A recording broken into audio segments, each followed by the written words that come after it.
প্রস্তাব করেছে।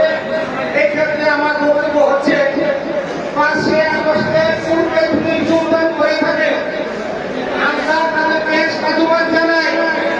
কারণ শেখ হাসিনা স্বৈরাচারকে লাথি মেরে যারা জাসাস সহ বিএনপিতে যোগদান করেছে, আমরা জাসাস তথা বিএনপির পক্ষ থেকে তাদেরকে স্বাগত জানাই। আর 5 তারিখের পরে শেখ হাসিনা পতনের পরে ছাত্রলীগ কেন শেখ হাসিনা যদি বিএনপির আসতে চায় তার জানাও।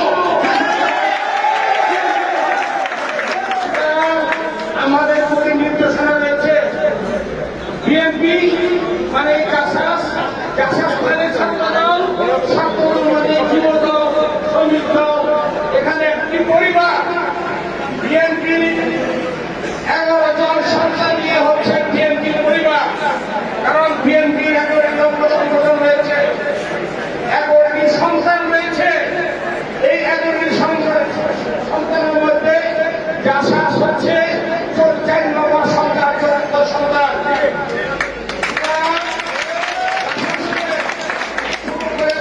কোনো সুযোগ নেই।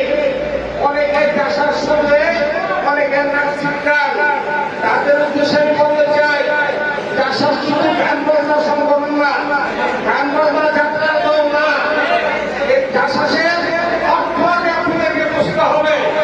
এটার নাম হচ্ছে জাতীয়তাবাদী সামাজিক সাংস্কৃতিক সংস্থা।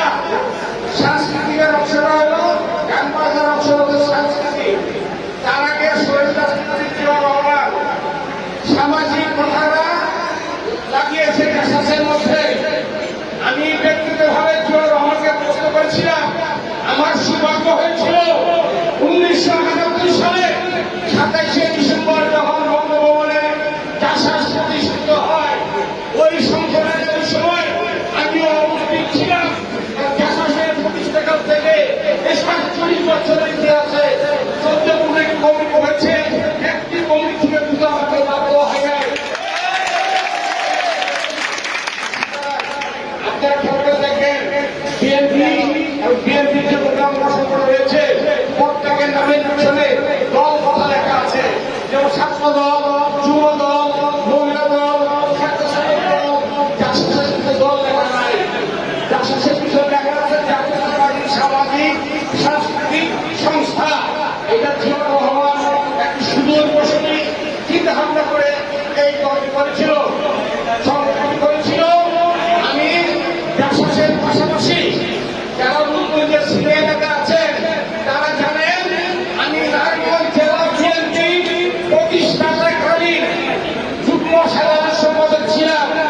দীর্ঘদিন আমি নারায়ণগঞ্জ জেলা বিএনপির ভারপ্রাপ্ত সাধারণ সম্পাদকের দায়িত্ব পালন করেছি। যখন আপনাদের রূপগঞ্জের গর্ব মতিন চৌধুরী সাহেব জেলা বিএনপির সভাপতি, তখন আমি জেলা বিএনপি ভারপ্রাপ্ত সাধারণ সম্পাদক দায়িত্ব আমি পালন করেছি।